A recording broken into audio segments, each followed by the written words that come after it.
Hello students, আমরা last দুটো class জুড়ে মূলত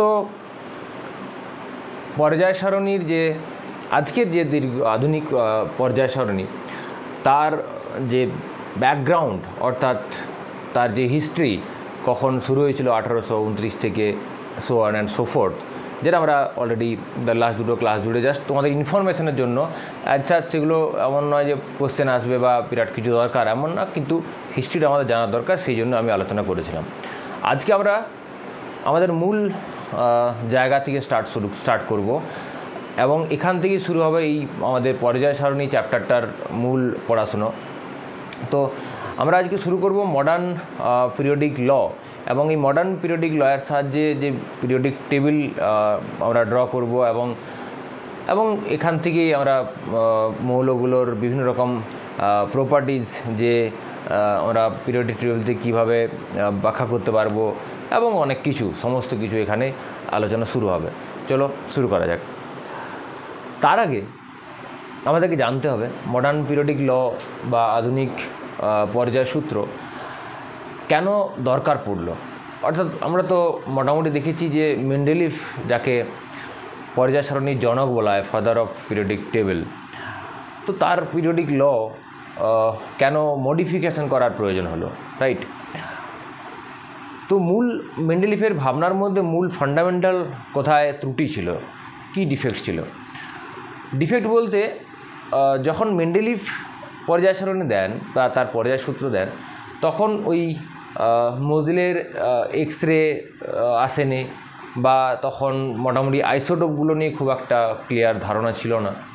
যাই হোক, তো মেন্ডেলিভ ধরে নিয়েছিলেন যে অ্যাটমিক ওয়েট একটা মৌলের যে তার প্রপার্টিজ, ফিজিক্যাল এবং কেমিক্যাল প্রপার্টিজ, সেটা নির্ভর করে কার উপর না, অ্যাটমিক ওয়েট বা পারমাণবিক গুরুত্ব। পারমাণবিক গুরুত্ব ঠিক করে দেবে একটা মৌলের কী হবে, ধর্ম কেমন হবে, রাইট? কেমন তার প্রপার্টিজ, সে কেমন কেমন ধরনের প্রপার্টিজ রিয়াকশান দেখাবে, তো সেটা পারমাণবিক গুরুত্ব বলে দেবে। কিন্তু পরবর্তীকালে তার জন্য মেন্ডেলিভের পর্যায় সূত্র তোমাদের মনে করো, সেখানে বলা হয়েছে যে মৌলগুলোর ভৌত এবং রাসায়নিক ধর্ম পারমাণবিক গুরুত্ব বৃদ্ধির সাথে সাথে পর্যায়ক্রমে পুনরাবৃত্ত হয়, কারণ মেন্ডেলিভ বলেছিলেন পারমাণবিক গুরুত্ব।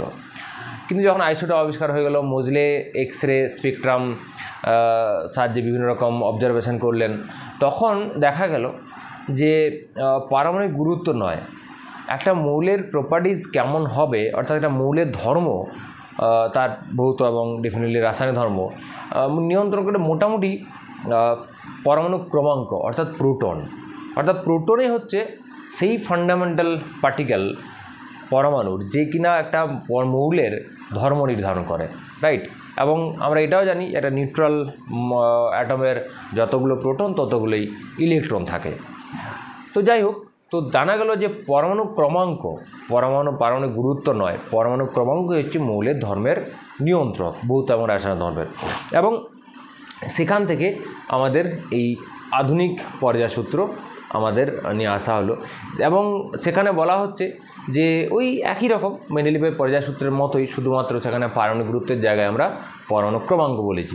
এখানে বলা হচ্ছে যে মৌলগুলোর ভৌত এবং রাসায়নিক ধর্ম তাদের পরমাণু ক্রমাঙ্ক বৃদ্ধির সাথে সাথে পর্যায়ক্রমে পুনরাবৃত্ত হয়, রাইট? Very simple. আমরা যেমন আমরা মেন্ডেলিভের ক্ষেত্রে দেখেছি, এখানেও আমরা মৌলগুলোকে কী করবো, তাদের পরমাণু ক্রমাঙ্ক অনুযায়ী পরপর সাজাবো, তো এবং দেখা যাবে পর্যায়ক্রমে কী হবে, তাদের ধর্মের পুনরাবৃত্ত হচ্ছে। এখন এখানেও তো সেটা হচ্ছে মডার্ন পিরিয়ডিক ল, এবং মডার্ন পিরিয়ডিক লয়ের সাহায্যে আমরা মডার্ন পিরিয়ডিক টেবিল ডিসকাস করবো, এবং এটা অনেক বেশি ট্রান্সপারেন্ট, অর্থাৎ অনেক বেশি ব্যাপারটা লজিক্যালি এখানে আমরা পিরিয়ড টেবিলটা ব্যাখ্যা করতে পারবো। আজকের এই ক্লাসটা খুব গুরুত্বপূর্ণ, কারণ আমি এখনই বলে রাখি, কারণ হচ্ছে যে এই পিরিয়ডিক প্রপার্টিজ বা পর্যায় বা আমরা যদি পিরিয়ড টেবিল যাই বলি না কেন চ্যাপ্টারটার নাম, তো পর্যায় সারণী যদি ঠিকঠাক বুঝতে হয়, তো তার আগে আমাদেরকে টেবিলটা মানে পর্যায় সারণীর সাহায্যে এই বিভিন্ন রকম প্রপার্টিজ ব্যাখ্যা যদি ঠিকঠাক করতে হয়, তাহলে এই পরের পিরিয়ডিক টেবিলটা সম্পর্কে আমাদের একদম কংক্রিট এবং খুব ক্লিয়ার আমাদের আইডিয়া থাকতে হবে, যেন চোখ বন্ধ করলে আমরা পুরো পিরিয়ড টেবিলটার একটা ইমেজ দেখতে পাই। তো এটা না হলে কিন্তু আগে একদমই পারবে না, যতই ভাবো না কেন যে আমার পিরিয়ডিক টেবিলটা প্রয়োজন নেই, কিন্তু এটাই আসল, এটা না হলে ওগুলো হবে না, রাইট? তো আজকের ক্লাসটা খুব গুরুত্বপূর্ণ হবে, শেষ অবধি এবং ধৈর্য সহকারে দেখতে হবে এবং খাতা কলম নিয়ে এগুলো ফলো করতে হবে। যাই হোক, এখন এখানে দেখো পিরিয়ডিক টেবিলটা তো ড্র করব, তো তার আগে আমরা দেখব যে এই মৌলগুলোকে সাজালে আমরা যেমন মেন্ডেলিভের ক্ষেত্রে দেখেছি পর্যায় এবং শ্রেণী, আশা করি খুব একটা তোমাদের অসুবিধা হবে না। তো আমি একটু খুব কুইক বলে নিই যে পর্যায় কোনগুলো, শ্রেণী কোনগুলো। ধরা যাক আমরা অ্যাটমিক ওয়েট অনুযায়ী সাজাচ্ছি, আমি ছোটো করে দেখাচ্ছি। ধরে 1 2 3 4 5, আমি একটা নাম্বার দিয়ে বলছি, আপাতত অ্যাটমিক ওয়েট ছেড়ে দাও, আমি জাস্ট কতগুলো নাম্বার বলছি। ধরো 6 7 8 9 10 11 12 13 14 15, এবং যদি এটাকে পুরো কন্টিনিউ করতে থাকি তাহলে আমরা কি দেখছি বলো তো? কি দেখছি যে আমরা দু রকমের লাইন পাচ্ছি। একটা হচ্ছে এইরকম হরাইজন্টাল লাইন, এরকম হরাইজন্টাল টাইপ লাইন, আর এগুলোকে আমরা বলছি রো, আর এগুলো হচ্ছে ভার্টিক্যাল লাইন, এগুলো বলা হচ্ছে কলাম, রাইট? আচ্ছা, কলাম যেমন ওই স্কুলে বা কলেজে যাই হোক, যেখানে চেয়ার, এই বেঞ্চে তোরা ক্লাসরুমে বসো, তো সেখানে কি দেখবে যে পরপর যে বেঞ্চগুলো, এগুলো ধরা যাক একটা একটা বেঞ্চ, এগুলো হচ্ছে একটা রো, এবং এই বেঞ্চে ধরা যাক প্রত্যেকটা বেঞ্চে 5 জন করে আছে, 1 2 3 4 5 করে, একের পিছনে 6, 6-এর পিছনে 10, এরকম আছে, প্রত্যেকটা বেঞ্চে 5 জন করে আছে। তো এইগুলো আমরা দুরকম সারি পাচ্ছি, লাইন পাচ্ছি। এই ভার্টিক্যাল লাইন, এগুলো হচ্ছে কলাম বা শ্রেণী, আর এইগুলো হচ্ছে হরাইজন্টাল লাইন বা পর্যায়। তাহলে যদি মৌলগুলোকে আমরা পর্ণক্রমাঙ্ক অনুযায়ী সাজাই, তো আমরা দু রকমের লাইন পাচ্ছি। এক ধরনের হচ্ছে হরাইজন্টাল লাইন বা অনুভূমিক লাইন, যেগুলোকে আমরা বলছি পর্যায়, আর এই উল্লম্ব বা ভার্টিক্যাল লাইনগুলোকে বলা হচ্ছে শ্রেণী। তাহলে এইগুলো হচ্ছে এক একটা পর্যায়, এইগুলো এক একটা পর্যায়, এই একটা পর্যায়, আর এইগুলো ওপর থেকে যে নিচের দিকে আসছে এগুলো একটা কি, এগুলো হচ্ছে এক একটা শ্রেণী, রাইট? তো পর্যায় এবং শ্রেণী সম্পর্কে আইডিয়াটা আশা করি ক্লিয়ার হলো। এবার আমরা দেখব যে মডার্ন পিরিয়ডিক লয়ের সাহায্যে যে মডার্ন পিরিয়ডিক টেবিল আমরা ড্র করব, তো মডার্ন পিরিয়ডিক টেবিলের তার ফ্রেমটা আমরা বোঝার চেষ্টা করব। তো ফ্রেমটা জানতে গেলে আগে জানতে হবে কতগুলো পর্যায় এবং কতগুলো শ্রেণী। তো এখানে মডার্ন পিরিয়ডিক টেবিলে পিরিয়ড হচ্ছে 7, আর গ্রুপ হচ্ছে 18টা গ্রুপ, আর 7টা পর্যায় 7, আর শ্রেণীর সংখ্যা হচ্ছে 18। এখন এই পিরিয়ডগুলোকে আমরা এইভাবে লিখি 1 2 3 করে, এরকম 7 অবধি, আর এই গ্রুপগুলোকে আমরা 1 2 3 এরকম করে 18 অবধি লিখি। দেখো তোমরা হয়তো কোনো বইতে দেখে থাকবে যে এরকম লেখা হয় যে 1, তারপরে A 1 B, যেটা 2A 2B, অর্থাৎ এরকম রোমান লেটারে লেখা, এবং তাদের সাবগ্রুপ, এক একটা গ্রুপের সাবগ্রুপ, যেটা মেন্ডেলিভের পর্যায় সারণী ছিল। তো IUPAC বলছে যে আমাদেরকে বলছে যে এই সাবগ্রুপের আর কোনো দরকার নেই, AB কে হাটাও, একদম গ্রুপ 1 to 18 একদম কন্টিনিউয়েশন করে যাও। তো ওই সাবগ্রুপের অনেক সমস্যা থাকে, আমি কোন দিকটাকে A লিখবো, কোন দিকটাকে B লিখবো, মানে পর্যায় সারণী বাম দিকটাকে লিখবো নাকি ডান দিকটাকে লিখবো, কোনো বইয়ে ডান দিকে, কোথাও বাম দিকে লেখা আছে, এর সেরকম কোনো এর সিগনিফিকেন্স কিছু নেই। তো তার জন্য IUPAC বলছে যে এই AB এই ক্লাসিফিকেশনকে হাটাও, 1 থেকে 18 পরপর লিখো, অ্যাজ সিম্পল অ্যাজ দ্যাট। তো আমাদের পিরিয়ড হচ্ছে 7, পর্যায় হচ্ছে 7, আর গ্রুপ বা শ্রেণী হচ্ছে 18। এবার পিরিয়ডিক টেবিলটা ড্র করার আগে আমরা এইটুকু জানবো যে এক একটা পর্যায়ে কটা করে মৌল আছে। টোটাল তো আমরা জানি 118টা মৌল, আমরা প্রথম ক্লাস থেকে আলোচনা করে আসছি 118টা মৌল। তো 118টা মৌল তো 7টা পর্যায়ের মধ্যে দেখে গেলে 1টা 2টো এরকম করে ধরো 7টা পর্যায়ে তো 118টা মৌল আছে। তো যদিও একটা পুরো এই টেবিলটার মধ্যে সবগুলো ধরবে না, ল্যান্থানিন অ্যাক্টিনাইডগুলো আছে, পরে আসছি আমি ওই বিষয়টাতে। যাই হোক, তো এখানে এক একটা পর্যায়ে কতগুলো করে মৌল আছে, রাইট? 1 নম্বরে 2 নম্বরে, অর্থাৎ 7টা পর্যায়ে তো টোটাল 118টা মৌল আছে। তো এক একটা পর্যায়ে কটা করে মৌল আছে সেগুলো জানতে হবে, আগে সেটা জানি, তাহলে তো আমরা পিরিয়ড টেবিলটা ড্র করতে পারবো, রাইট? তো এক একটা পর্যায়ে কতগুলো করে মৌল থাকবে সেটা ইলেকট্রন বিন্যাস বা ইলেকট্রনিক কনফিগারেশন থেকে আমরা বলতে পারবো, রাইট?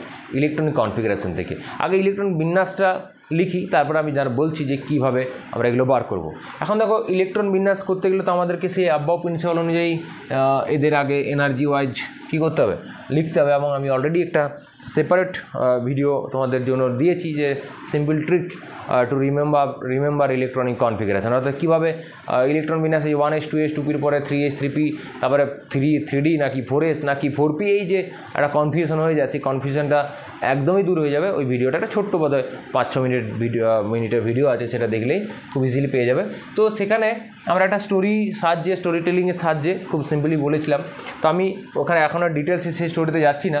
তো আমি তখন বলেছিলাম এরকম স্কুল করে এরকম স্কুল এখান থেকে করি, school public school Delhi public school further Delhi public school আর ফার্দার দিল্লি পাবলিক স্কুল, এটা এইজটার দরকার নেই। বেশ, তো স্কুল এস শুরু হয় 1 থেকে 1 2 3 কন্টিনিউ করে যাব 4 5 6 7, পি শুরু হয় 2 থেকে 2 3 4 দেন 5 দেন 6 দেন 7, ডি শুরু হয় 3 থেকে, তো 3 4 5 অ্যান্ড 6, এফ স্টার্ট হয় 4 থেকে, তাহলে 4 আর 5, অর্থাৎ এটা আমাদের হয়ে গেল ইলেকট্রন বিন্যাসের ক্ষেত্রে যে এনার্জি অর্ডার আমরা অলরেডি লিখে ফেলেছি। ব্যাস, ঝামেলা মিটে গেছে। এবার এক একটা পর্যায়ে 7টা পর্যায়, তো দেখো আমি 1 2 3 4 5 6 অ্যান্ড 7, এই 7টা পর্যায়ে কটা করে মৌল আছে আমরা এখান থেকে বলে দেবো। দেখো এক একটা পর্যায়ে না, পর্যায়ে 1 2 3 4 একটা পর্যায়ে এক একটা প্রিন্সিপাল এনার্জি লেভেলকে ইন্ডিকেট করে। আমরা যে বোর্ড থিওরিতে থেকে পড়েছি প্রিন্সিপাল এনার্জি লেভেল এন বা মুখ্য কোয়ান্টাম লেভেল, বা আমরা সেগুলোকে সেই লেভেলগুলোকে বোঝানোর জন্য যে সংখ্যাটা বলি সেটা বলে মুখ্য কোয়ান্টাম সংখ্যা বা প্রিন্সিপাল কোয়ান্টাম নাম্বার। তো এক একটা পর্যায়ে এক একটা প্রিন্সিপাল এনার্জি লেভেলকে ইন্ডিকেট করে। এখন সেই প্রিন্সিপাল এনার্জি লেভেলে ম্যাক্সিমাম যতগুলো ইলেকট্রন আমরা রাখতে পারবো, আবার বলছি কোনো একটা পর্যায়, ধরা যাক পর্যায় নাম্বার 1, সেটা 1 নম্বর প্রিন্সিপাল এনার্জি লেভেলকে ইন্ডিকেট করছে। পর্যায় নাম্বার 2 সে 2 নম্বর প্রিন্সিপাল এনার্জি লেভেলকে ইন্ডিকেট করছে। অর্থাৎ সেইভাবে এরকম 3 4 5 6 7 7 নম্বর পর্যায় হচ্ছে 7 নম্বর প্রিন্সিপাল এনার্জি লেভেলকে ইন্ডিকেট করছে। এখানে আমরা কি বলছি যে সেই প্রিন্সিপাল এনার্জি লেভেলে কতগুলো অরবিটাল আছে বা সেই প্রিন্সিপাল এনার্জি লেভেলে ম্যাক্সিমাম কতগুলো ইলেকট্রনকে আমরা প্লেস করতে পারবো, অর্থাৎ রাখতে পারবো, সেই সংখ্যাটা হচ্ছে সেই ওই পর্যায়ে মৌলের সংখ্যা। রাইট, আমি এক্সাম্পল এই পরপর দেখাচ্ছি, তাহলে বুঝতে পারবে। যেমন ধরো আমি জানতে চাইছি যে 1 নম্বর পর্যায়ে কতগুলো মৌল থাকবে। তো 1 নম্বর পর্যায়ে, তাহলে 1 নম্বর পর্যায়ের ক্ষেত্রে 1 নম্বর প্রিন্সিপাল এনার্জি লেভেল কোনটা, এই যে 1 তো 1-এর পরে তো 2 চলে আসছে, তাহলে এর হচ্ছে 1s। বলো এসে ম্যাক্সিমাম কতগুলো ইলেকট্রন থাকবে, তোমরা খুব কুইকলি বলতে পারবে। আমরা অ্যাটমিক স্ট্রাকচারে পড়েছি আগেই, এসে ম্যাক্সিমাম 2টো, তাহলে এখানে যেহেতু টোটাল ম্যাক্সিমাম ইলেকট্রন থাকতে পারে 2টো, যতগুলো ইলেকট্রন থাকতে পারবে এখানে ম্যাক্সিমাম মৌলের সংখ্যা সেটাই হবে। ম্যাক্সিমাম না, এই পিরিয়ডে মৌলের সংখ্যা ততগুলোই হবে, অর্থাৎ এখানে 2টো মৌল হবে। এবার চলে যাচ্ছে 2 নম্বর পর্যায়ে। 2 নম্বর পর্যায়ে, তাহলে 2 নম্বর পর্যায়ে কি 2 নম্বর এনার্জি লেভেলকে ইন্ডিকেট করছে। তাহলে 2 নম্বর এনার্জি লেভেল মানে 2 থেকে 3 এর মাঝে, 2 থেকে 2 এর শুরু আর 3 এর আগে, আর এই 2 এর মধ্যে কতগুলো, তাহলে এসে কটা, এসে 2টো থাকতে পারে ম্যাক্সিমাম, পিতে 6টা, তাহলে টোটাল কটা 8টা। তাহলে 8টা যদি ইলেকট্রন এখানে টোটাল হয়, তাহলে এখানে মৌল হবে 8। রাইট, 2 নম্বর পর্যায়ে মৌলের সংখ্যা হবে 8। 3 নম্বর পর্যায়ে চলে যাই। 3 নম্বর পর্যায়ে দেখো 3-এর শুরু আর 4-এর আগে, মানে 3-এর শুরু আর 4-এর আগে মানে কি, দেখো এখানে 3 শুরু, এখানে 3 নম্বর 3 শুরু এখানে। দেখো এখানে কিন্তু আমরা 4-এর আগে, 4কে ক্রস করা যাবে না, 4-এর আগে মানে এখানেই শেষ হয়ে যাচ্ছে।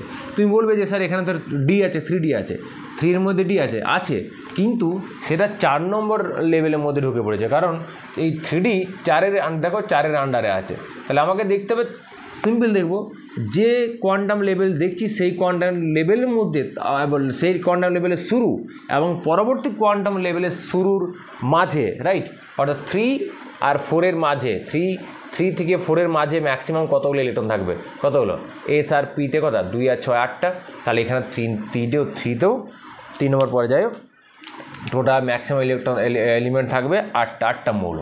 এবার 4 নম্বর দেখো 4 নম্বর শুরু হচ্ছে এখান থেকে 4 থেকে শুরু আর 5-এর আগে, তাহলে 4 থেকে 5 মানে এখানে 4 থেকে যত দূর অবধি 4 আছে দেখো 4 থেকে 5-এর মাঝে, এই মাঝে 3 ঢুকেছে, ঢুকুক ওই 4-এর মধ্যে ওই লেভেলের মধ্যে ঢুকে পড়েছে, রাইট।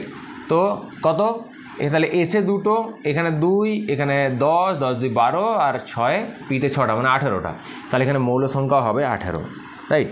এখানে মৌল হবে 18।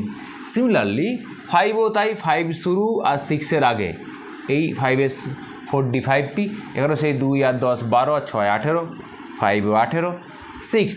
6-এ ধরো 6 থেকে শুরু আর 7-এর আগে কত 6s 4f 5d 6p, তাহলে এসে 2টো, এফে 14, ডিতে 10 আর পিতে 6, কত 10 16 14 30 আর 2 32, তাহলে 6 নম্বরে পর্যায়ে 32টা মৌল। সিমিলারলি 7 নম্বর পর্যায়ে হবে 32টা মৌল, রাইট। দেখো এটা টোটাল যোগ করলে 118 পেয়ে যাব আমরা। তাহলে কি করলাম যে পিরিয়ডিক টেবিল যে ড্র করব তার আমাদের একটা খুব ক্লিয়ার একটা আইডিয়া হলো যে কোন পর্যায়ে কত নম্বর পর্যায়ে, 7টা তো পর্যায়ে আছে, কত নম্বর পর্যায়ে কটা করে এলিমেন্ট থাকবে, রাইট। এটা হলো যে পর্যায়ে ভিত্তিক আমাদের কতগুলো করে এলিমেন্ট থাকবে পেয়ে যাব। আরেকটা জিনিস এখানে বলে রাখি যে যখন আমরা শ্রেণী পাবো, মানে যে পর যে ভার্টিক্যাল লাইনে এলিমেন্টগুলো পাবো, সেই শ্রেণীভিত্তিক যখন দেখব তখন কি দেখব যে একটা গ্রুপে, একটা পার্টিকুলার গ্রুপে, আমি এক্সাম্পল দেখাবো একটু পরে টেবিলটা ড্র করার পর, আপাতত বলে রাখি একটা পার্টিকুলার গ্রুপের সমস্ত এলিমেন্ট, ধরো আমি একটা আপাতত লিখে রাখছি, ধরো ফ্লোরিন, ক্লোরিন, ব্রোমিন, আয়োডিন, এরা একটা গ্রুপে থাকে, গ্রুপ 17 নম্বর গ্রুপে একটু পরে পাবো। একটা গ্রুপে, একটা শ্রেণীতে, অর্থাৎ একটা ভার্টিক্যাল লাইনের মধ্যে যে এলিমেন্টগুলো আছে তারা হচ্ছে একটা গ্রুপের এলিমেন্ট। সেই গ্রুপের প্রত্যেকটা এলিমেন্টের যোজ্যত কক্ষ বা ভ্যালেন্সের ইলেকট্রন বিন্যাস একই। মানে দেখো ফ্লোরিন হচ্ছে, ফ্লোরিনের ভ্যালেন্সের, ফ্লোরিন তো 9, তাহলে 1s2 2s2 2p5, এটা তোমাদের আগে ক্লিয়ার হতে হবে যে ভ্যালেন্সেল বা যোজ্যত কক্ষ কোনটা। যোজ্যতা কক্ষ হচ্ছে সর্ববহিস্থ কক্ষ, রাইট। সর্ববহিস্থ কক্ষ মানে এখানে দেখো, এখানে অনেকেই ভুল করে, যেখানে অনেকেই বলে যে স্যার ও যোজ্যত কক্ষ, এখানে ফ্লোরিনের যোজ্যত কক্ষে 5টা ইলেকট্রন আছে, কারণ এই বাইরের কক্ষ হচ্ছে 2p। আসলে 2p বাইরের কক্ষ এভাবে নয়, এখানে পি, এস আর পি কী নির্দেশ করে বলো তো? এস আর পি কোনো মুখ্য কক্ষকে নির্দেশ করে না, এস আর পি একটা মুখ্য কক্ষের অন্তর্গত উপকক্ষগুলোকে নির্দেশ করে। তাহলে বাইরের কক্ষ ভিতরের কক্ষ মানে উপকক্ষ দিয়ে নয়, বাইরের কক্ষ ভিতরের কক্ষ বলতে বোঝানো হচ্ছে যে মুখ্য কক্ষগুলো। তাহলে এখানে হাইয়েস্ট ম্যাক্সিমাম যে প্রিন্সিপাল এনার্জি লেভেল বা সবচেয়ে বেশি বড় মুখ্য কক্ষ মানে সংখ্যার মুখ্য কক্ষ কোনটা? 2। তাহলে 2তে যতগুলো ইলেকট্রন থাকবে 2s 2p, 2s 2p দুটোই তো বাইরের কক্ষ বা ভ্যালেন্স সেলেরই উপকক্ষ, তাহলে আমি এসকে ছাড়বো কেন? তাহলে 2s 2p, তাহলে এখানে কত? 2s2 2p5। তা ক্লোরিনের কী হবে? 3s2 3p5 হবে। এই গ্রুপের যেহেতু একটা এই গ্রুপের মধ্যে আছে, তাহলে সমস্ত এলিমেন্টগুলোর যোজ্যত কক্ষের ইলেকট্রন বিন্যাস একই হবে, শুধু কোয়ান্টাম নাম্বার একটা করে অ্যাড হবে। তাহলে 3s2 3p5, ব্রোমিনের হবে 4s2 4p5, আয়োডিন হবে 5s2 5p5। তো এইটা দেখা যাবে প্রত্যেকটা গ্রুপের ক্ষেত্রে। কয়েকটা ডেফিনেটলি এক্সেপশনাল কেস আছে, আমরা অ্যাটমিক স্ট্রাকচারে পড়েছি যে ইলেকট্রন বিন্যাসের কিছু এক্সেপশনাল যে ব্যতিক্রম ইলেকট্রন বিন্যাস, তো সেটা আমরা যদি ছেড়ে দিই, তো in general most of the cases কী হয় না, একটা গ্রুপের সমস্ত এলিমেন্টের ভ্যালেন্স সেলের যে বা যোজ্যত কক্ষের ইলেকট্রন বিন্যাস একই হয়। বেশ, এখন এই যে তোমার এবং এইটার রিফ্লেকশান, এটা যে কেন এটা হয় তার সপক্ষে তার প্রমাণ কি জানো? তার প্রমাণ হচ্ছে এদের ধর্মের বেশ মিল থাকে, অনেক ধর্মের মিল থাকে। একটা গ্রুপের সমস্ত এলিমেন্টের মধ্যে ধর্মের প্রচুর মিল থাকে, অমিল থাকে কিন্তু ম্যাক্সিমামে প্রচুর মিল থাকে। তো তার কারণ কি? তার কারণ তাদের এই যে যোজ্যতা কক্ষের ইলেকট্রন বিন্যাস একই হওয়ার জন্য। কারণ আমরা প্রত্যেকেই জানি যে একটা মৌল, যে একটা এলিমেন্ট যখন কেমিক্যাল রিয়াকশান বা কেমিক্যাল রিয়াক্টিভিটি দেখায়, তো কিসের জন্য হয়? ওই ইলেকট্রনের দেওয়া নেওয়া হয় বা ইলেকট্রনের জোড় গঠন হয়, যেটা আমরা কেমিক্যাল বন্ডিং নেক্সট চ্যাপ্টারে যখন আলোচনা শুরু করব তখন আমরা পড়ব কোভ্যালেন্ট বন্ডিংয়ের ক্ষেত্রে বা আয়নিক বন্ডিংয়ের ক্ষেত্রে। অর্থাৎ একটা মৌল সে একটা এলিমেন্ট যখন রাসায়নিক বিক্রিয়া করে কীভাবে করে, সে বাইরের কক্ষের ইলেকট্রনকে কাজে লাগায়, রাইট। তো অ্যাজ সিম্পল অ্যাজ দ্যাট, বাইরের কক্ষের ইলেকট্রন পার্টিসিপেট করে, হয় ইলেকট্রন দেওয়া নেওয়া করতে পারে, কমপ্লিটলি কেউ দিয়ে দিতে পারে বা নিয়ে নিতে পারে, বা ইলেকট্রন শেয়ার করতে পারে বা জোড় গঠন করতে পারে। So that's the different things, কিন্তু তারা বাইরের কক্ষের ইলেকট্রনকে ইউজ করে। তো যেহেতু বাইরের কক্ষের ইলেকট্রন এদের প্রত্যেকের ক্ষেত্রে সমান, দেখো এখানেও 5-2-7, এখানেও 5-2-7, এখানেও 5-2-7, এখানেও 5-2-7, তাহলে তার জন্য এদের ধর্মের অনেক কী থাকে, মিল থাকে। অমিল তো থাকেই, সেটা পরে জানবো, কিন্তু মিল থাকে। তো এই হলো যে আমাদের পর্যায় এবং শ্রেণীভিত্তিক ইলেকট্রোবিন্যাসের একটা আমরা মোটামুটি স্ট্রাকচার বুঝলাম। এবার আমরা চলে যাব এইটা মাথায় রেখে যে কোন গ্রুপে কোন পর্যায়ে কটা করে এলিমেন্ট, সেটা মাথায় রেখে আমরা পিরিয়ডিক টেবিলটা ড্র করার চেষ্টা করব। তো ফ্রেমটা কিন্তু ভালো করে মনে রাখতে হবে। আমি সেই জন্য এখানে ড্র করে তোমাদের দেখাবো যে তুমি বারবার তোমরা নিজেরাই লক্ষ্য করবে, বা যখন যদি অনেকবার ধরে তোমরা এই পিরিয়ডিক টেবিলটা ড্র করো, নিজের থেকে ড্র করার চেষ্টা করো, তাহলে একটা তোমাদের মধ্যে দেখবে একটা কনফিডেন্স চলে আসবে এবং একটা নিজের মধ্যে চেঞ্জ লক্ষ্য করতে পারবে, নিজের মধ্যে কনফিডেন্স আসবে, হ্যাঁ আমি ব্যাপারটা বুঝে গেছি। আদারওয়াইজ কিন্তু হবে না, কখনোই শুধু ওই দুটো পিরিয়ড টেবিলে দেখলে আর চলে গেলে ব্যাপারটা কেমন হবে জানো, ব্যাপারটা হবে ওই ধরো তোমার কার ড্রাইভ করতে শিখিয়ে দিলে, শেখানো হলো থিওরিটিক্যালি, এই হচ্ছে ব্রেক, এই ক্লাচ, এই অ্যাক্সিলারেটর, এই হ্যান ত্যান সব কিছু বলে দেওয়া হলো, এইদিকে এইদিকে তোমার টার্ন নেওয়ার জন্য এই দিকে ঘোরাতে হবে, স্টিয়ারিং অমুক করতে হবে, মানে সব কিছু তোমাকে বলে দেওয়া হলো, কখন ইন্ডিকেটার দেবে, কখন ব্রেক দেবে, সব তোমাকে থিওরিটিক্যালি বলে দেওয়া হলো। এবারে বলে দেওয়ার পরে তোমাকে যদি গাড়িতে তোমাকে ড্রাইভিং সিটে বসিয়ে ছেড়ে দেওয়া হয়, কী হবে? যেটা হবে, এখানেও যদি জাস্ট থিওরি পড়ে বা মানে যদি জাস্ট বইয়ে দেখে নিজে প্র্যাকটিস না করে যদি তুমি হঠাৎ করে করতে যাও, কোনো সব প্রবলেম সলভ করতে যাও, তো ওই রকম সমস্যা হবে, ওই সিচুয়েশন হবে। তো সেটা যাতে না হয়, তাহলে আমি বারবার করে বলছি, অনেকবার করে বললাম, এটা করবে, কারণ এটা তাহলে গুরুত্ব কিন্তু পরবর্তীকালে বুঝতে পারবে যে আমি কেন এতবার ধরে বলছি। যাই হোক, তো আমরা পিরিয়ড টেবিলটা ড্র করব। তো পিরিয়ড টেবিলটা দেখো, ওটা মনে করার চেষ্টা করো, আমি জাস্ট বলেছিলাম যে 7টা পর্যায় এবং 18টা শ্রেণী। তো আগে আমরা কী করব, 7টা পর্যায়কে লিখে নিই এখানে, ওপরটা আমার কাজে লাগবে, তো এই নিচটা ধরে করছি। 7টা পর্যায়,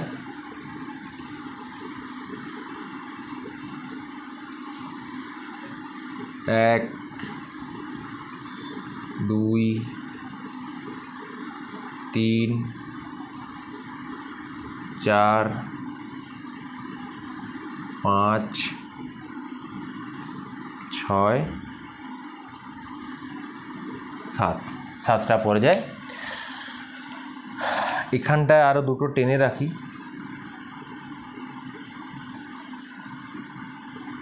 এই গ্রিনটা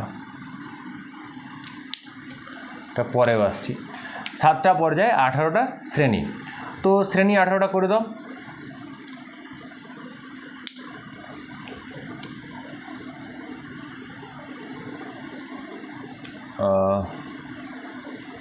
শ্রেণী করে লিখে দিই, ওটা পরে করছি। দেখ, এবার পরপর আমি মৌলগুলো লিখে যাচ্ছি এবং মৌল লিখে পরপর শ্রেণীগুলো করে যাব। দেখো, এটা 1 নম্বর পর্যায়, এটা 2 নম্বর, এটা 3 নম্বর, এটা 4, এটা 5, এটা 6, 7, 7টা পর্যায়। 1 নম্বর পর্যায়ে কটা মৌল জাস্ট মনে করো, আমি এখানটা একটু তোমাদের রিমাইন্ডার দেওয়ার জন্য লিখে রাখছি। 1 নম্বরে 2টা মৌল, 2 নম্বরে 8টা, 3 নম্বরে 8টা, 4 নম্বরে 18, 5 নম্বরে 18, 6 নম্বরে 32 আর 7 নম্বরে হচ্ছে 32। এইগুলো আমাকে ফিল আপ করতে হবে।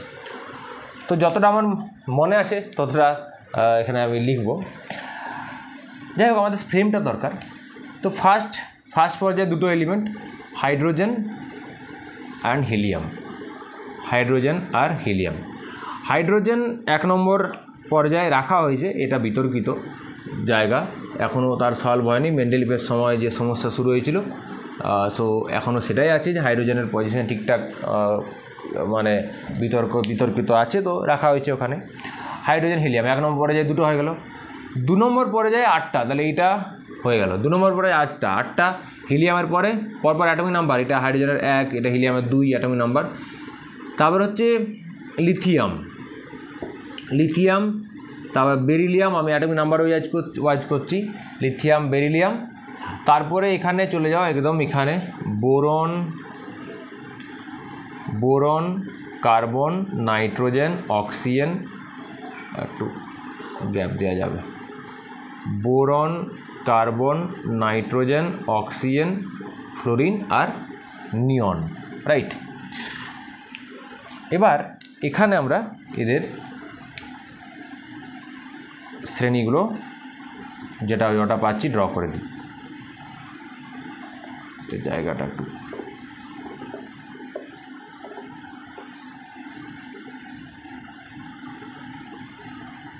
বেশ, এটা ছিল beryllium.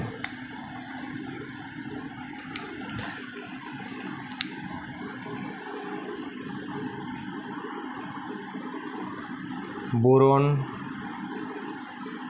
Carbon, nitrogen, oxygen, fluorine আর এই হিলিয়ামের গ্রুপ। বেশ, এটা হলো। এবার তারপরে পর্যায়ে কী আছে, তারপর পর্যায়ে আছে আরও 8টা। তাহলে তোমার নিয়ন, তারপরে লিথিয়ামের পরে সোডিয়াম, রাইট, সোডিয়াম, ম্যাগনেসিয়াম। এবার এদিকে চলে যাও অ্যালুমিনিয়াম,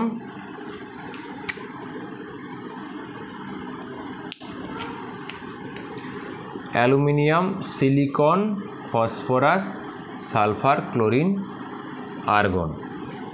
তারপরে চলে যাই sodium, sodium, potassium, calcium, boron, aluminium, ক্যালসিয়ামের পরে আচ্ছা এখানে 10টা মৌল ঢুকবে, scandium, titanium, vanadium, chromium, manganese, iron, cobalt, nickel, copper and zinc. এখানে 10টা মৌল, কারণ 4 নম্বরে কটা 18টা এলিমেন্ট আছে, তো 4 নম্বর 18টা এলিমেন্ট হলে মাঝে এই তো এই 2 আর এদিকে 6 8, তাহলে মাঝে 10টা ঢোকাতে হবে, 10টা এলিমেন্ট নিশ্চয়ই আছে, তার জন্য 18টা এলিমেন্ট হচ্ছে। তাহলে আমরা এইগুলোকে এরকম লিখে দিই, শ্রেণীগুলো লিখে দিই, বেশ লাইন ড্র করে দিলাম। এবার aluminium, gallium, germanium, arsenic, selenium, bromine, আর্গনের পরে ক্রিপ্টন। তো আমাদের অ্যাকচুয়ালি মূল ফ্রেমটা হয়ে গেছে। আমরা এবার যদি শ্রেণীগুলো লেখাটা কমপ্লিট করে দিই, আচ্ছা পরেই করবো, লেখাটা হোক, তারপর শ্রেণীগুলো দেখাচ্ছি।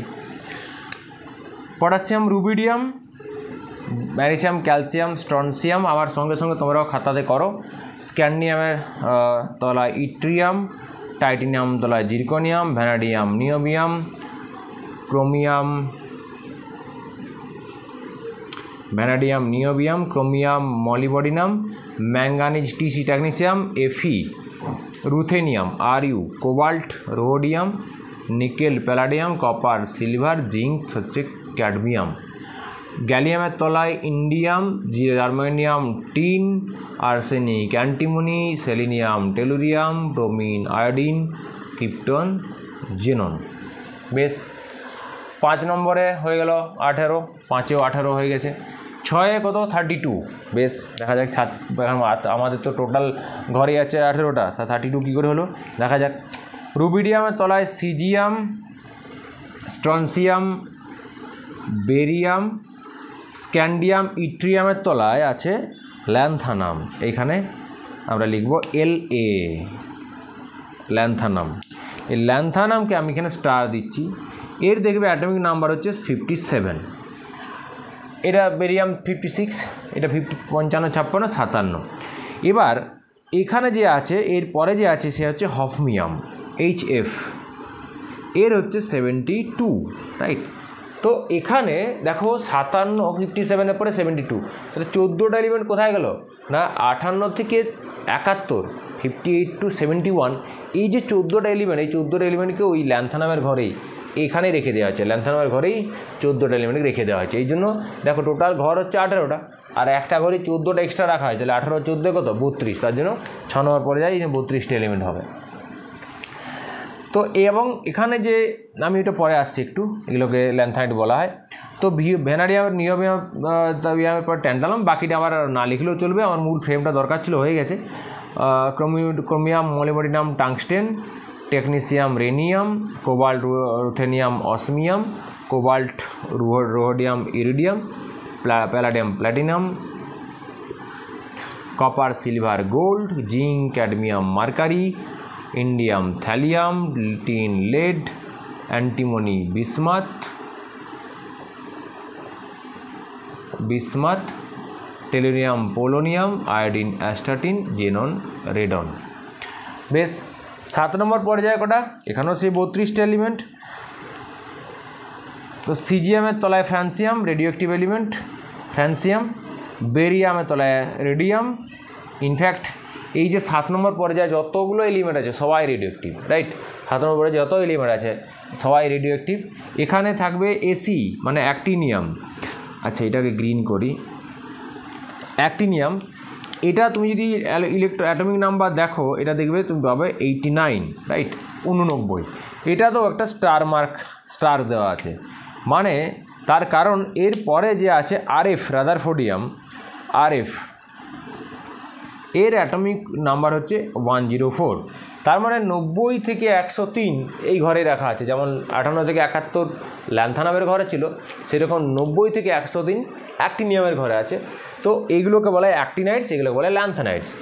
রাদারফোর্ডিয়াম, এবারে বাকিগুলো আমার নাম মনে নেই, এদের কি সব নাম দেওয়া হয়েছে ওই SG DB হ্যান ত্যান করে।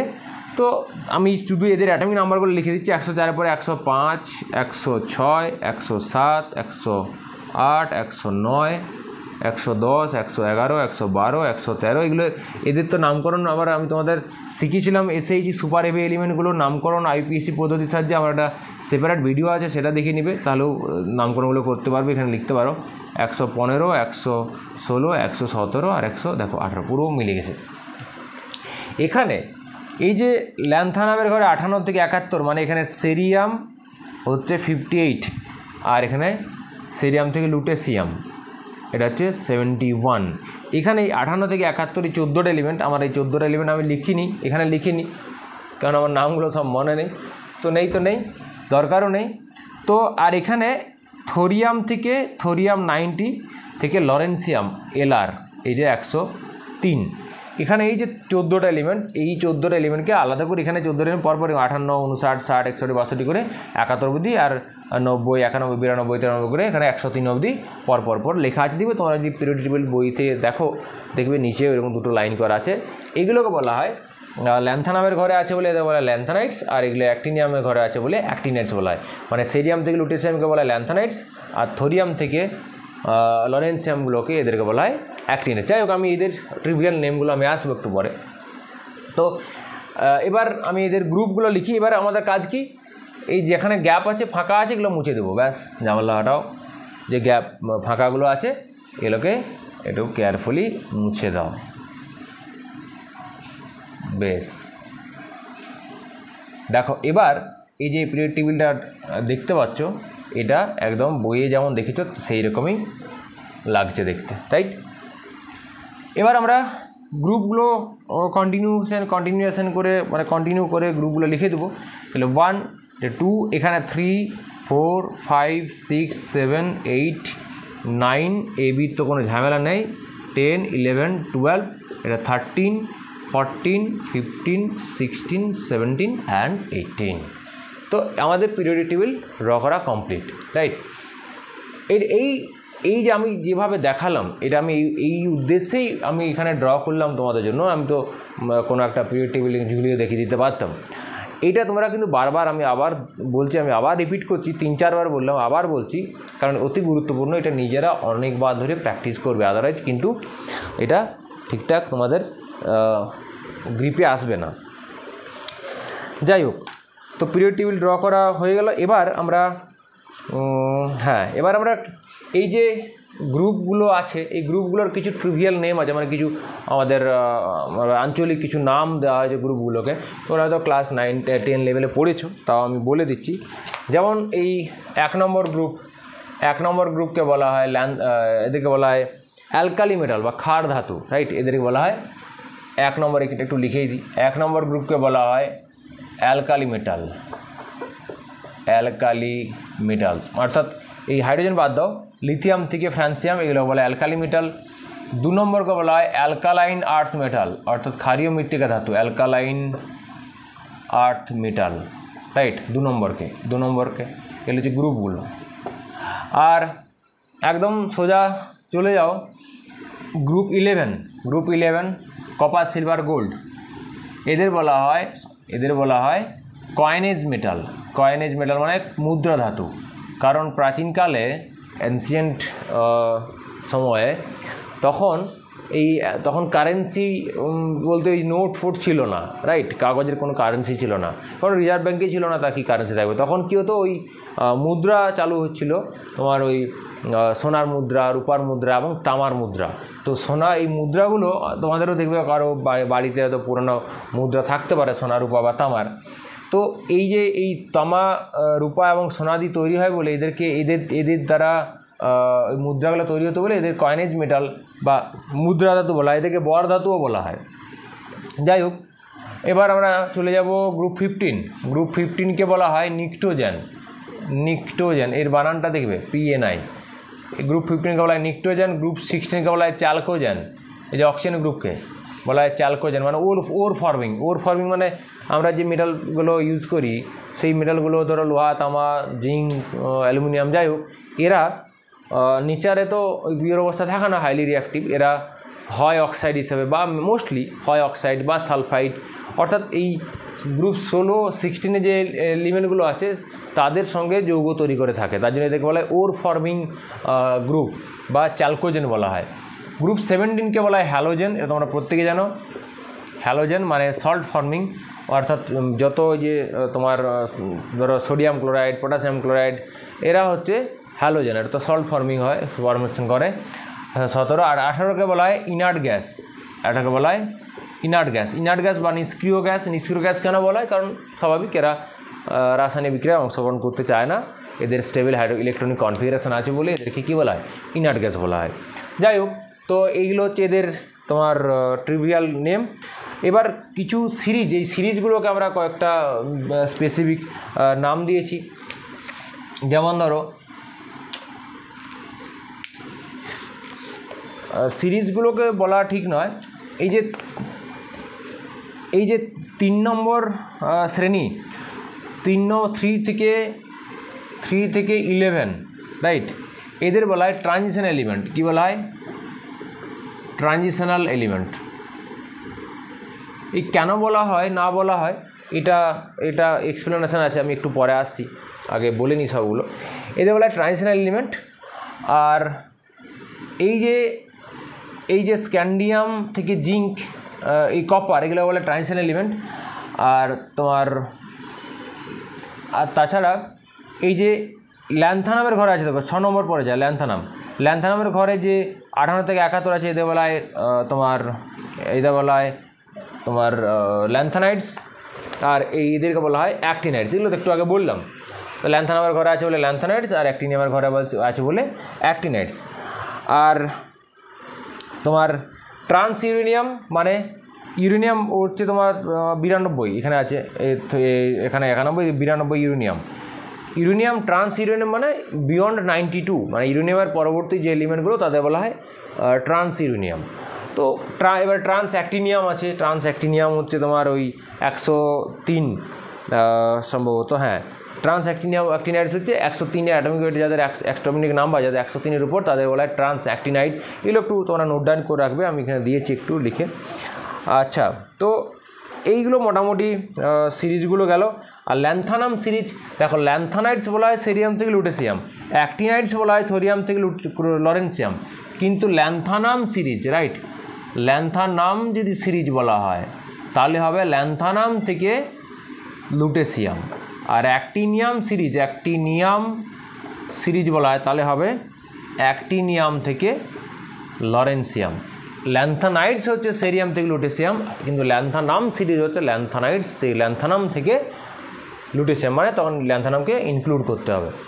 বেশ, এটা গেল মোটামুটি এদের পুরো পিরিয়ডিক টেবিলটা সম্পর্কে একটা জেনারেল আইডিয়া। তো যেহেতু শুরু করেছিলাম এই ট্রানজিশন এলিমেন্ট বললাম, তো ট্রানজিশন এলিমেন্ট একটু বলেই দিই, একটু হয়তো সময় যাবে কিন্তু একটু বলে দিই যে ট্রানজিশন এলিমেন্ট, আচ্ছা এটাও মুছে ফেলি।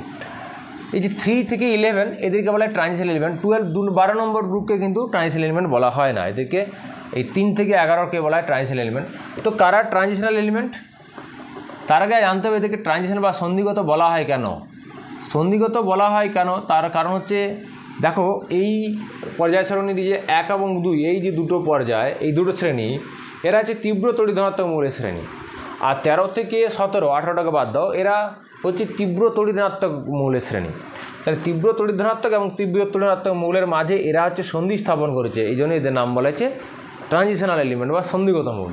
এবার এদের যদি আমরা কেমিস্ট্রি ওয়াইজ যদি এর সায়েন্টিফিক ওয়েতে ব্যাখ্যা খুঁজি, তাহলে ট্রানজিশনাল এলিমেন্ট কাদের বলা হয় না, সন্ধিগত মৌল তাদেরই বলবো না যে সমস্ত এলিমেন্টগুলো তার এলিমেন্টগুলোর ইলেকট্রোবিন্যাস করলে যদি তাদের গ্রাউন্ড স্টেটে বা স্টেবল অক্সিডেশন স্টেটে, স্টেবল পজিটিভ অক্সিজেন স্টেটে ইনকমপ্লিট ডি থাকে বা অসম্পূর্ণ ডি থাকে। আমি আবার বলছি, কাদেরকে অসন্ধিগত মৌল বলবো না, যে মৌলগুলোর তোমার ইলেকট্রোবিন্যাস করলে তাদের গ্রাউন্ড স্টেটে মানে নর্মাল নিউট্রাল অবস্থায় তাদের ইনকমপ্লিট বা অসম্পূর্ণ ডি থাকবে, ডি সাব উপকক্ষ থাকবে, বা তাদের কোনো স্টেবল বা স্থায়ী ধনাত্মক অক্সিডেশন স্টেট, স্টেবল পজিটিভ জারণ অবস্থাতেও যদি তার কী থাকে ইনকমপ্লিট ডি থাকে, তাহলেও তাকে আমরা কি বলবো, সন্ধিগত মৌল বলবো। যদি এই দুটোতেই গ্রাউন্ড স্টেটে বা তার ধনাত্মক অক্সিডেশন স্টেটে এই দুক্ষেত্রেই যদি তোমার কোনো একটা এলিমেন্টের দেখা যায় যে তার ইনকমপ্লিট ডি নাই, ডি 10ই কমপ্লিট ডি মানে ডিতে 10টা ইলেকট্রন, মানে 10টি কম ইলেকট্রন।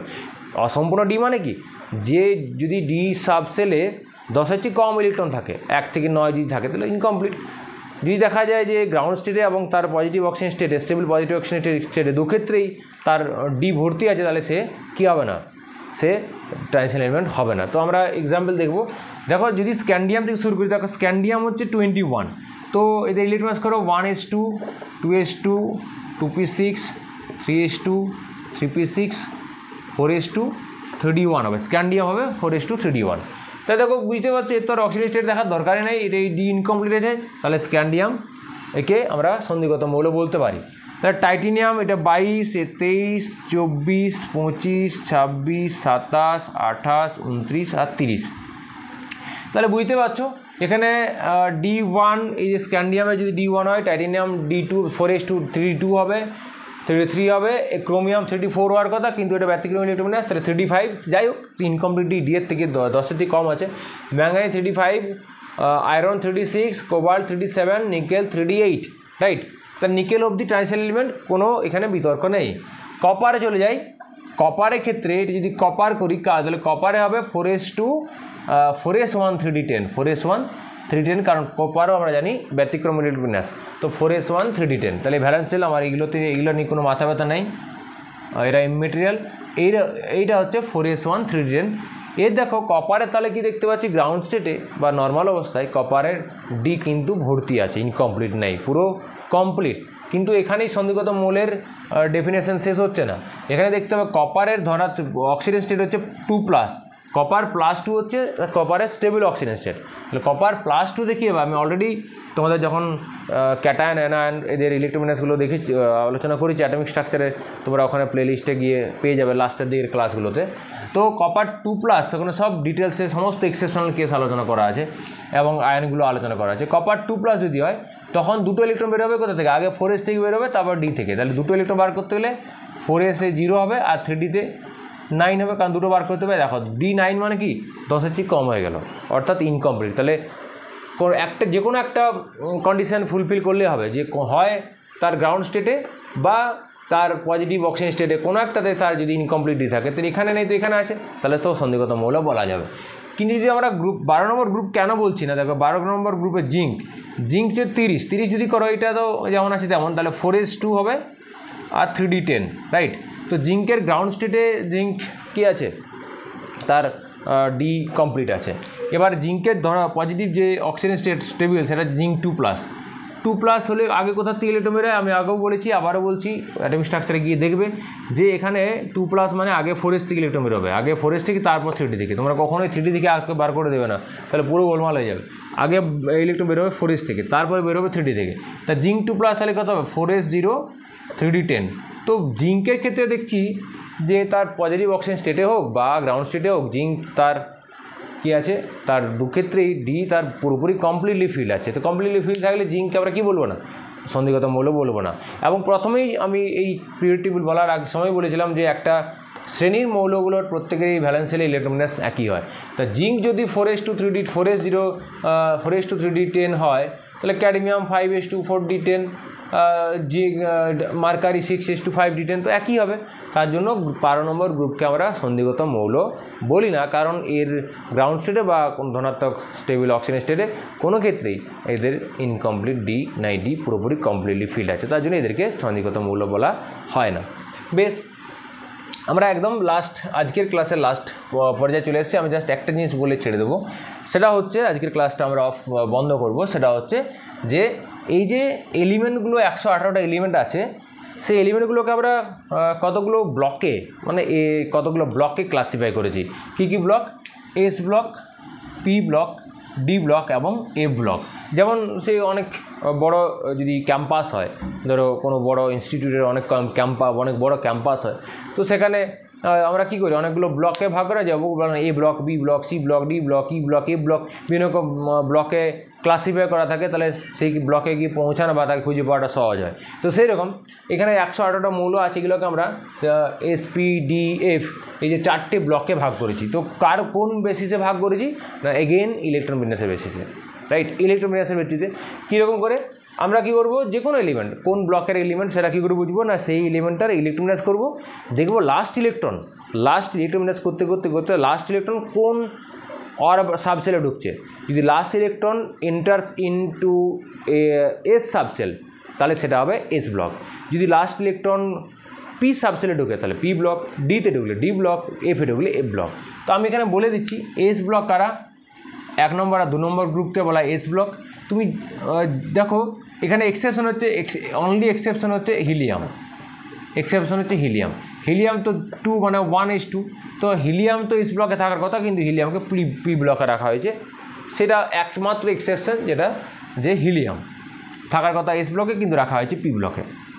বাকি সবার ক্ষেত্রেই দেখো, তুমি হাইড্রোজেন থেকে একদম ফ্রান্সিয়াম আর বেরিলিয়াম থেকে রেডিয়াম সবারই ইলেকট্রন বিন্যাস করো, দেখবে লাস্ট ইলেকট্রন এসে ঢুকেছে। দেখো লিথিয়াম, ধরো একটা সিম্পল এক্সাম্পল লিখছি, সোডিয়াম 11, ম্যাগনেসিয়াম 12, তো সোডিয়াম কত হবে 1s2, 2s2, 2p6, সেটা তো ব্যাপার না, এটা 3s1, আর ম্যাগনেসিয়াম হবে 3s2, রাইট।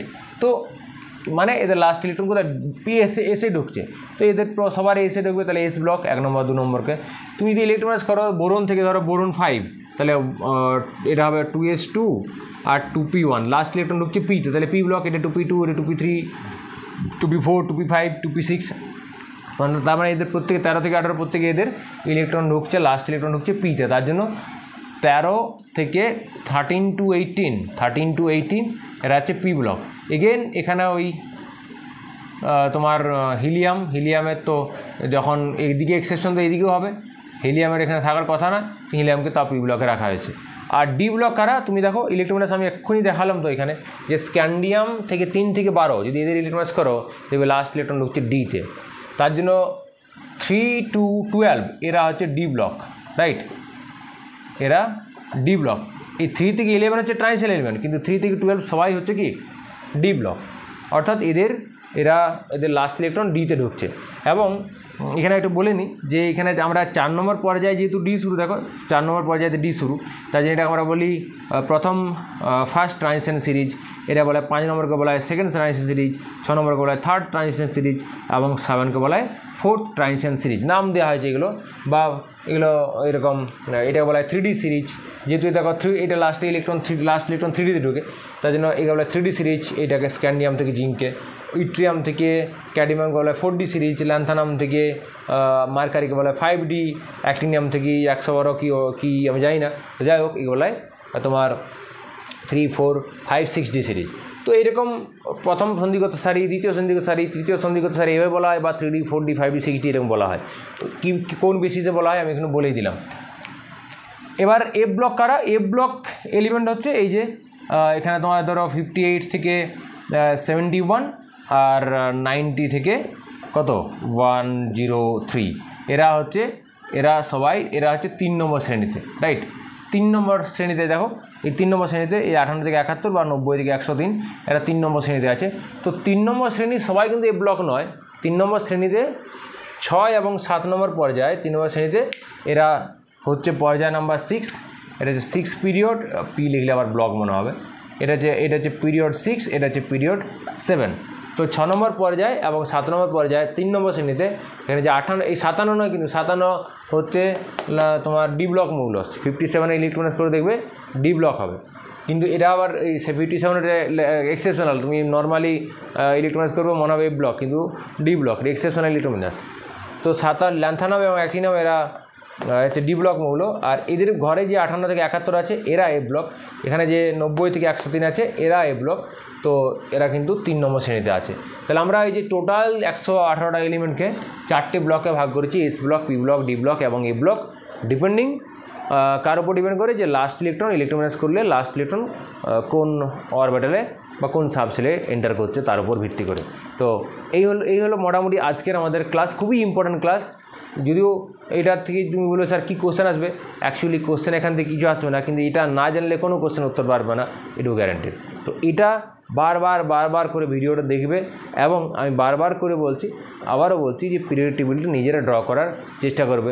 এলিমেন্টগুলোর নাম মনে রাখতে নাও পারো, কিন্তু ফ্রেমটা মনে রাখার চেষ্টা করবে যে কীরকম, যে 1 নম্বর পর্যায়ে কটা দুটো মৌল, 2 নম্বরে 8টা, 3 নম্বরে 8টা দিয়ে 18, 32 করে তার ফ্রেমটা কি না এরকম বলে দিচ্ছি। দেখো 1 নম্বর পর্যায়ে 2টো এলিমেন্ট রাখবে, 2 নম্বর পর্যায়ে 8টা, মানে শ্রেণী 1, 2 পরে একদম 13, 3 নম্বরও 1, 2 পরে 13 চলে যাবে। 4 নম্বর থেকে তোমার 1 থেকে 18 কন্টিনিউশন হবে। তোমার এখানে 1, 2 দিয়ে এখানে তুমি এইটা 3 করতে পারো না। তো এই যে এগুলো বারবার প্র্যাকটিস করলে এগুলো হচ্ছে সেন্স, এটা অটোমেটিক এটার সেন্স চলে আসবে, তোমাদের কাছে অনেক বেশি সহজ হবে ব্যাপারটা। যাই হোক, দেখা হচ্ছে নেক্সট ক্লাসে। তোমরা এগুলো ততক্ষণ, মানে ততক্ষণ তো নয়, ততদিন, যদি লাস্ট হয়তো 1-2 দিন পরে আবার ভিডিও আসবে, সেই টাইম ইন্টারভ্যালে তোমরা এইটা রেডি করে রাখো। ওকে, দেখা হচ্ছে নেক্সট ক্লাসে।